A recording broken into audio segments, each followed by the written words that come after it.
The Dynamic Learning Maps Alternate Assessment System is a new assessment designed to more validly measure what students with significant cognitive disabilities know and can do. This presentation will provide an overview of the writing strand of English language arts for students with significant cognitive disabilities who will complete the alternate assessment.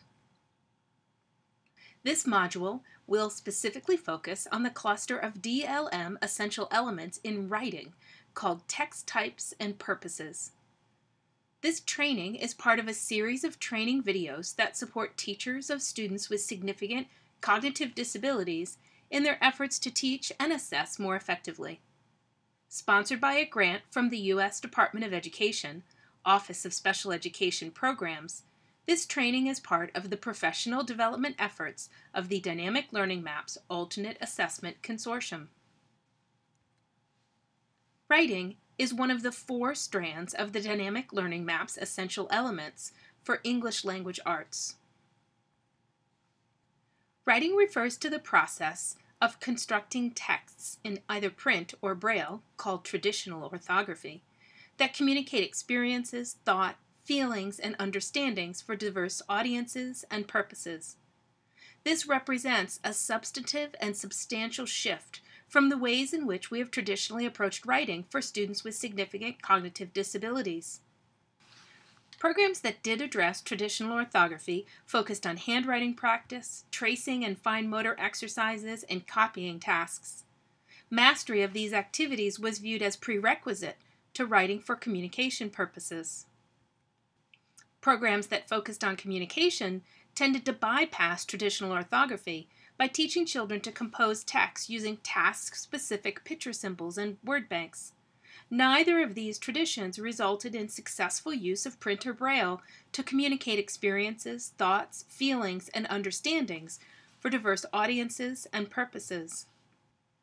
The DLM essential elements require that we not just teach traditional orthography and not just teach communication, but rather how to use traditional orthography to communicate to different people for different reasons, so that students can produce writing for a range of purposes and audiences. To address such a goal requires meeting students at their present level of performance and understanding and helping them progress from there. Let's examine some emergent writing of students with significant cognitive disabilities to consider how instruction might help them advance toward the goal of writing to communicate for a variety of purposes and audiences. Here is a page of emergent writing composed by Sari, a 3-year-old with autism. Sari wrote this during a tornado drill when she and her classmates were unexpectedly interrupted and taken to an office with no window. As soon as the door was closed, Sari began screaming. The teacher handed her a post-it pad and pencil. Sari stopped screaming immediately and quietly engaged in her vertical and horizontal emergent writing on post-it after post-it until the drill concluded several minutes later.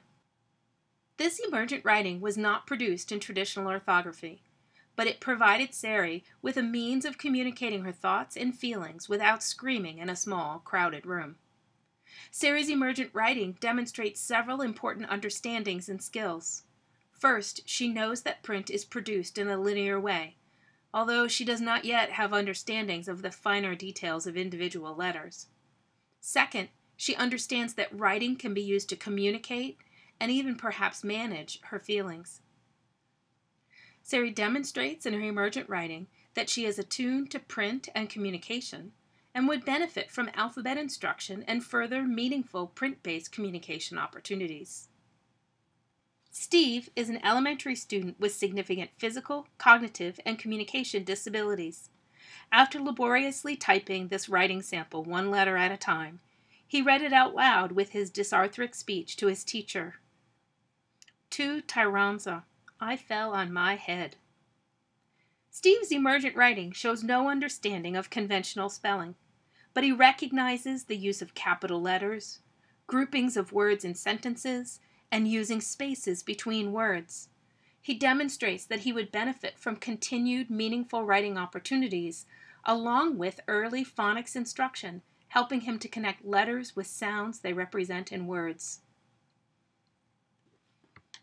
This writing sample is from Adam, a boy with significant cognitive disabilities who would only copy when asked to write his own ideas.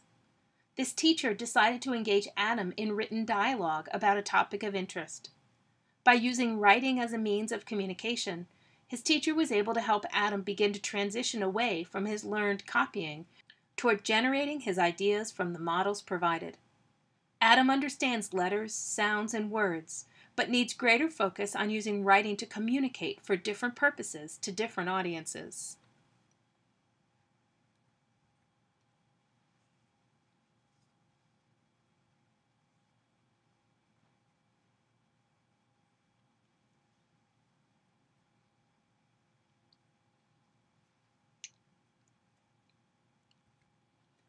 The range and content of the DLM essential elements for writing are expressed in 4 writing clusters.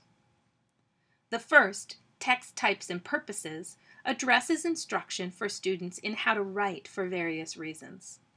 The second, Production and Distribution of Writing, recognizes the importance of students writing for publication to increasingly diverse audiences. The third, Research to Build and Present Knowledge, is focused on teaching inquiry into topics of interest and importance, as well as the use of resources in writing informational texts. And finally, Range of Writing addresses writing for an increasing breadth of teacher-directed or student-initiated tasks, purposes, and audiences. The cluster, Text Types and Purposes, addresses specific writing knowledge and skills related to 3 types of writing: arguments, information and explanation texts, and narratives or stories. Educators often assume that students must be writing at high levels before they can take on these 3 formal types of writing. Let's look at some examples that suggest otherwise. One way to help students plan and generate texts in one or more of these genres is to look for natural opportunities in the student's day to build writing and learning opportunities upon student engagement. The following is an example of this principle in an email exchange between a literacy camp leader and 2 adolescent campers who participate in the alternate assessment in their state. The 2 girls, Anna and Carrie, were troubled to find ants in the cabin where they were learning to read and write. They were encouraged by their teacher to write an email to see if something might be done about this problem. This is an example of an informative and persuasive writing task with students with significant cognitive disabilities. The 2 girls typed the following exactly as seen here. It reads, "Dear Dave, the bugs are everywhere. Don't bite me. Bugs are everywhere. I hate bugs. I don't like bugs. I don't like bugs. Step on bug. Don't cut me. Seal the door. Anna and Carrie." The literacy camp leader understood the intent of their message, but recognized a motivated and natural writing opportunity and replied, "Dear Carrie and Anna, I agree with you. I don't like bugs either. Did you bring any bug spray to camp? You should always use it before you go outside. Maybe it is just that the bugs think you are sweet. Your friend, Dave." After reading the reply with the support of a talking word processor, the girls attempted to clarify their request with more information. "Dear Dave, you are funny. You are talking about bugs inside. We are talking about bugs outside. Please kill bugs for us. It is hard for us to work. Anna, Carrie." The camp leader continued to feign ignorance, replying this time, "Dear Carrie and Anna, you have bugs inside? You should take medicine. That will kill the bugs. Then you will be healthy. Your friend, Dave." The girls then provided their clearest argument. "Dear Dave, you are really, really funny. We aren't sick. The bugs are in our room. The bugs are everywhere. Kill them. You are so funny. Anna and Carrie Cat." With nothing left to confuse, the camp leader changed direction. "Dear Anna and Carrie Cat, oh, the bugs are in your room? That's great. I will bring chocolate. We can kill them and eat them. Chocolate-covered ants are yummy. Your friend, Dave." He then left chocolate at the girls' table while they were out, and later he received the following message from them. Dear Dave, that's disgusting. Don't eat that. Do not eat ants. Don't eat that. Dave, you will get sick. Don't eat chocolate. Thank you for the chocolate, Anna, Carrie Cat. Dear Anna and Carrie Cat, glad you like the chocolate. Too bad you didn't try it with ants. Yum. Use your energy from eating the chocolate to step on the ants. Happy stamping. Your friend, Dave. As the camp leader and teacher read these emails and observed the girls' relative strengths in communicating their message, but relative need for spelling assistance, they decided to introduce word prediction software into the activity. As the girls began composing the following message, their teacher stopped them after 3 sentences and introduced the software. You can observe the impact on their written product. Dear Dave, he is silly. Chocolate ants are disgusting. He's very funny. Spelling prediction software was then introduced and they finished. No way. You have to step on the ants. I love you, Dave. Anna, Carrie Cat. Pursuing writing to the end, the camp leader wrote, Dear Anna and Carrie Cat, I'm glad I don't have to kill your ants. I don't want any ant blood on my shoes. Try some ants with chocolate. You might like them. I love writing to you also. Your friend, Dave. Using word prediction for the entire message, the girls wrote their final reply. Dear Dave, thank you for nothing. You are hopeless. We have ants. Camp over. You are lazier. You not help us. You can make sure ants aren't in our room next year. Your friend, Anna, Carrie Cat. Over time, students, like these two, learn to appreciate that a key purpose of writing is to communicate clearly to an external, sometimes unfamiliar, and perhaps even uncooperative, audience. And they begin to adapt the form and content of their writing to accomplish particular tasks and purposes.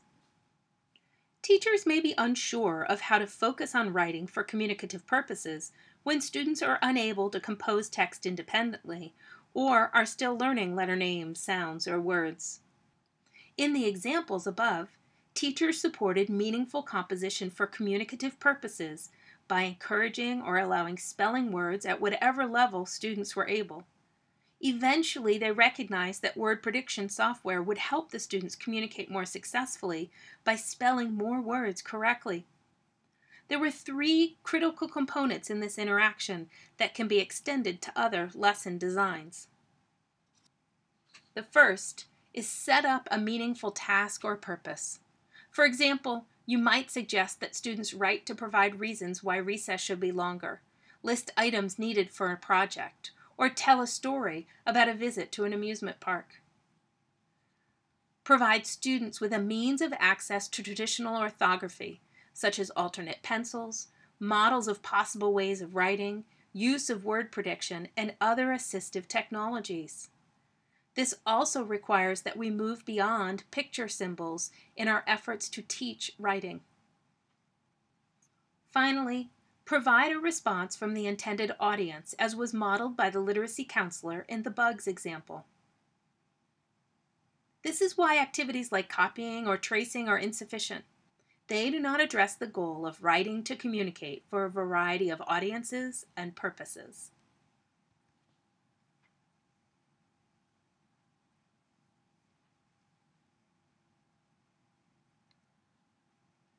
This module provided an overview of writing as it is reflected in the DLM Essential Elements with a focus on the cluster, text types, and purposes. Please be sure to complete the other modules on writing, which will focus on the remaining clusters: production and distribution of writing, research to build and present knowledge, and range of writing. For more information about the Dynamic Learning Maps Alternate Assessment System and to access additional modules, please go to dynamiclearningmaps.org. Thank you.